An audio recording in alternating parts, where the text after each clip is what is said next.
right, bullet tipping. Yes, I know many videos have been made on the subject, and I realize that it's falling out of favor with a lot of guys as they shoot bigger bullets or newer bullets that come pre-tipped, like Sierras and some of the bigger burger bullets. You know, like I shoot 7 cal and the 190s come pre-pointed. Even the 184s are pretty good. They're just not actually pointed. And you got things like the A-tips and different things like that. But I don't think tipping is dead by any means at this point, especially if you're shooting bullets like I shoot the 180 hybrids still for the most part. So let me show you kind of a two-stage thing here. One is going to be how I actually point, which is with my AutoDrive on a 750. I know you're probably thinking I finally lost my mind, but no, I will tell you I can knock out bullets like you wouldn't believe. But before we go down that road, let me just show you a quick tip on how I know if I'm over pointing. Now, for those that haven't done pointing before, or maybe have done some reading about it, you know, pointing is basically crushing this tip to a better point. And it's done by ramming, you know, a bullet up into a you know, fixed piece of metal, and it's going to crush this tip into a more concentric tip, hopefully. However, you can very easily overpoint, and overpointing doesn't just mean that, you know, you're making the tip, you know, too much or too little or something like that.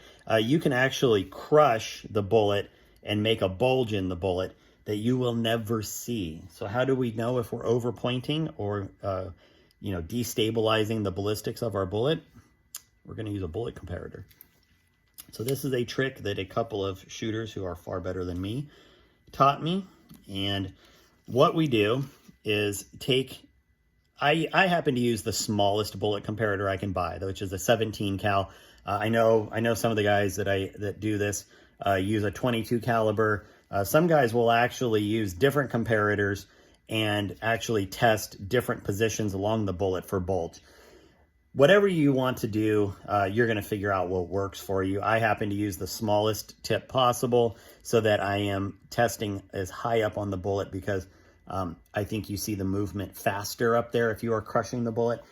And I'm not going to go through a ton of, you know, setting up my die, but here's what happens. You're going to put it in, you're going to zero it, and then you're going to point your bullet, and then you're going to retest it again. Okay, and the idea being that you want it to be 0. So you want to actually overpoint your bullets to the point where you get a negative number. So it's negative 1,000s, 2,000s, 10,000s, whatever.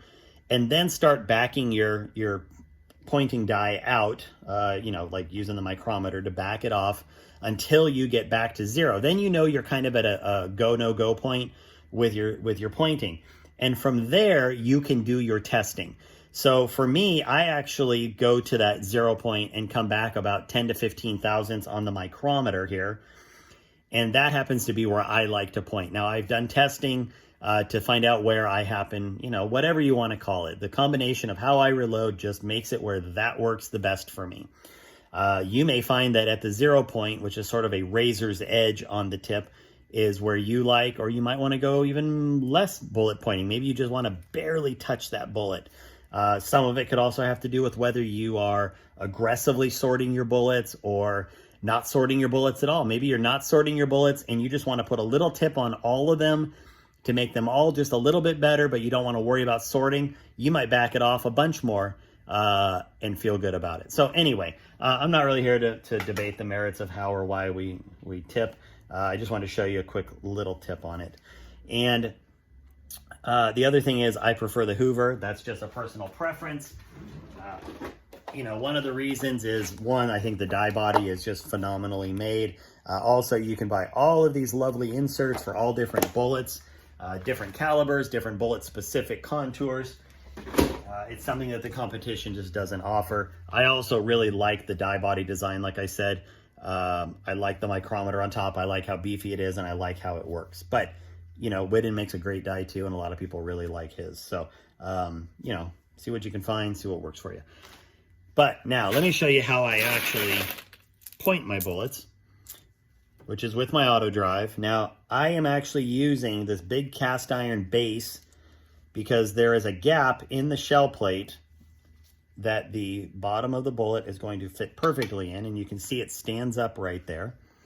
And I do it in a way that minimizes any risk. Now, as with any reloading, all the disclaimers, don't be an idiot, pay attention, you'll crush your fingers. AutoDrives aren't for the weak at heart. If you're using a standard handle pull, you're probably not going to have this problem. But as with everything AutoDrive driven, watch every body part you have, or you might come home with less fingers.